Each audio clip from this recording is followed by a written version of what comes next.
को मुझसे ज्यादा कोई नहीं पहचानता। उसका अगला कदम क्या होगा, I understand. Then remember what I taught you, Khalid. Actor से रॉ एजेंट बनने का सफर। घर में भाई बहनों के बीच सतीश सबका लाडला था, क्योंकि एक तो वो पढ़ाई में अच्छा था और दूसरा उसके दिल में अपने पापा की तरह देशभक्ति की भावना तेज आंच पर थी। पापा एयरफोर्स में पायलट थे और सतीश उनको ही अपना आइडल मानता था।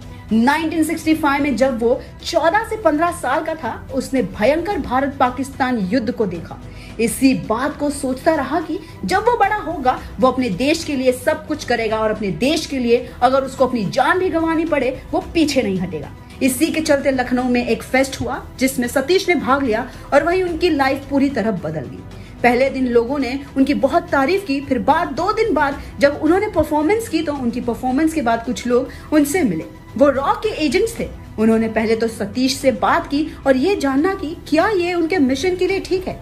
फिर उन्होंने उसके घर वालों के बारे में पूछा, क्योंकि एक खुफिया एजेंट की सबसे बड़ी कमजोरी उसके खास लोग होते हैं। इसलिए सतीश ने खबरियों के बारे में पता होना जरूरी था, जिससे उन्हें प्रोटेक्ट करे, सेफ जगह पर रखा जा सके। फिर उन सब ने मिलकर सतीश को बताया कि वो एक मिशन कर रहे थे जिसकी वजह से उन्हें कोई चाहिए जो पाकिस्तान जा सके, और सतीश उनको इस काम के लिए अच्छा लगा।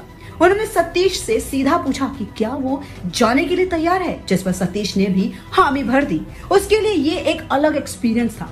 नौकरी तो थी हाथ में, लेकिन पिता से क्या कहता, इसलिए 23 साल के सतीश ने अपने पापा से कहा कि वो दिल्ली जा रहे हैं अपनी नई जॉब के लिए।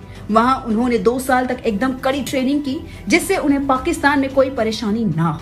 दोनों का एक कॉम्बिनेशन था जो उनको इस मिशन पर दिखाना था। शुरुआत में उनको अबू धाबी और दुबई भेजा गया। जब वो पूरी तरह तैयार हो गए तब उन्हें पाकिस्तान भेजा गया। पाकिस्तान जाने पर उनको कोई ज्यादा दिक्कत नहीं हुई, क्योंकि वहां ज्यादातर लोग पंजाबी बोलते हैं और पाकिस्तान में भी ज्यादातर लोग पंजाबी ही बोलते हैं। उसने अपना काम खूब ईमानदारी और अच्छे से किया, लेकिन फिर जब काम बढ़ गया तब इनायत मसीहा नाम के एक एजेंट को भेजा गया। वो ISI के हाथ लग गया। पहले तो उसने कुछ नहीं बताया, लेकिन जब उसको बहुत मारा गया तब उसने सतीश के बारे में सब बता दिया।